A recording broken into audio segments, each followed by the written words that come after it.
Assalamualaikum warahmatullahi wabarakatuh. Kita lanjutkan kembali materi tentang kebangkitan nasional.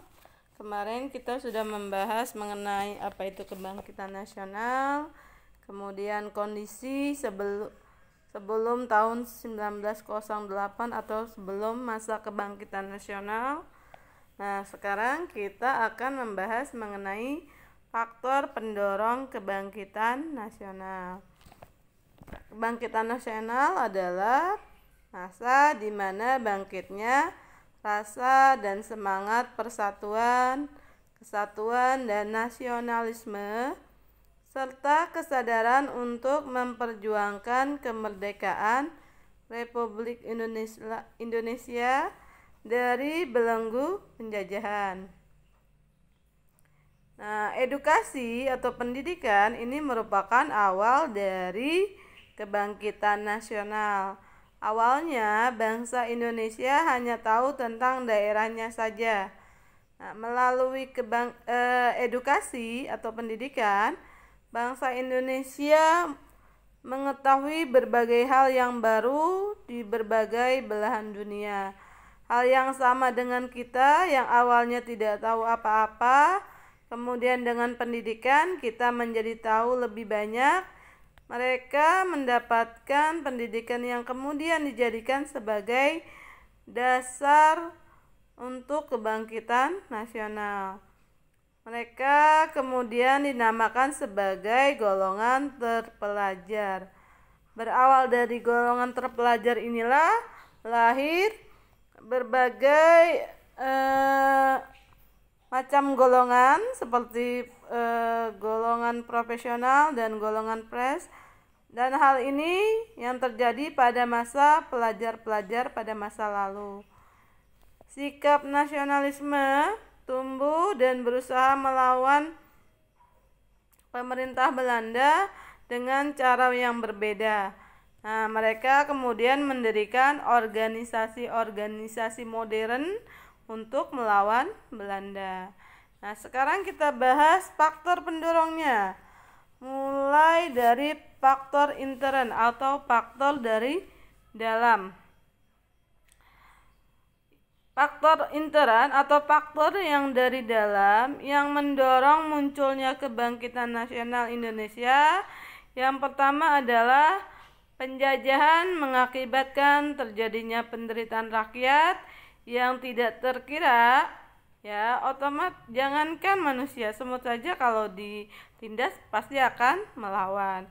Begitu juga dengan bangsa Indonesia ketika dieksploitasi sumber daya alamnya, manusianya diperlakukan sewenang-wenang. Ini menyadarkan bahwa Indonesia harus bekerja sama untuk melawan perlakuan yang membedakan atau diskriminatif. Kemudian yang kedua, kenangan akan kejayaan masa lalu. Nah, rakyat Indonesia ini menyadari bahwa mereka ini pernah menjadi negara kekuasaan yang berjaya dan berdaulat.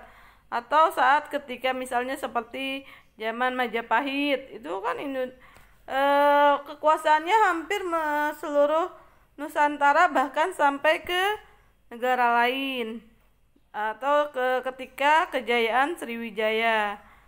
Nah, kejayaan tersebut ini menimbulkan kebanggaan dan meningkatkan harga diri kita sebagai suatu bangsa. Nah, oleh karena itu rakyat Indonesia berusaha untuk mengembalikan kebanggaan dan harga diri sebagai suatu bangsa tersebut. Kemudian yang ketiga, lahirnya kelompok terpelajar yang memperoleh pendidikan di barat maupun di timur atau Islam dari luar negeri. Nah, akhirnya kesempatan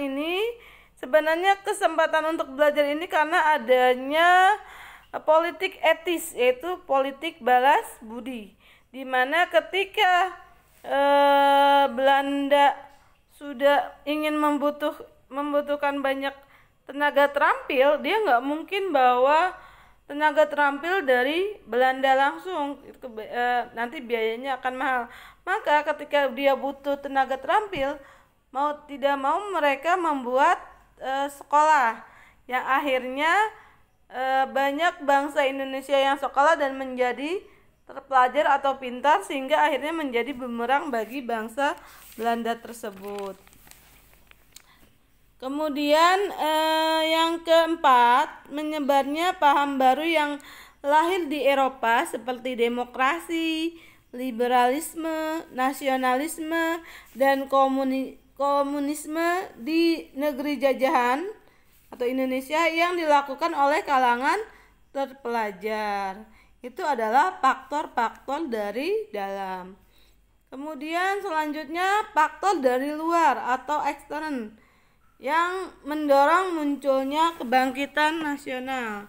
Yang pertama adalah munculnya kesadaran tentang pentingnya semangat kebangsaan, semangat nasional, perasaan senasib sebagai bangsa terjajah, serta keinginan untuk mendirikan negara berdaulat lepas dari cengkeraman imperialisme di seluruh negara-negara jajahan di Asia, Afrika, dan Amerika Latin pada akhir abad ke-19 dan awal abad ke-20. Kemudian yang kedua, munculnya nasionalisme di Asia dan di negara-negara jajahan lainnya di seluruh dunia yang mengilhami tokoh-tokoh pergerakan nasional untuk melakukan perlawanan terhadap penjajahan Belanda. Kemenangan Jepang atas Rusia pada tahun 1905 ini memberikan keyakinan bahwa tokoh nasionalis Indonesia bahwa bangsa kulit putih Eropa dapat dikalahkan oleh kulit berwarna Asia. Karena kan di awal itu orang-orang Eropa itu menganggap dirinya paling berkuasa dan mulia. Nah, dengan adanya kekalahan Rusia oleh Jepang, ini membuat kita, oh iya, orang kulit putih bisa kok dikalahkan dengan orang Asia. Selain itu juga model pergerakan nasional yang dilakukan oleh Mahatma Gandhi di India, ya, Mustafa Kemal Pasha di Turki, ya, ini memberi inspirasi bahwa kalangan terpelajar nasionalis Indonesia bahwa imperialisme Belanda dapat dilawan oleh organisasi modern dengan cara memajukan ekonomi, pendidikan, sosial, budaya, dan politik. Kemudian yang terakhir adalah Perang Dunia Pertama. Nah, Perang Dunia Pertama ini juga telah menyadarkan bangsa-bangsa terjajah bahwa negara-negara imperialis telah berperang di antara mereka sendiri. Nah, perang tersebut merupakan perang merebutkan daerah jajahan. Tokoh-tokoh pergerakan nasional di Asia, Afrika, dan Amerika Latin telah menyadari bahwa kini saatnya telah tiba bagi mereka untuk melakukan perlawanan terhadap penjajah yang sudah lelah berperang. Itu adalah faktor-faktor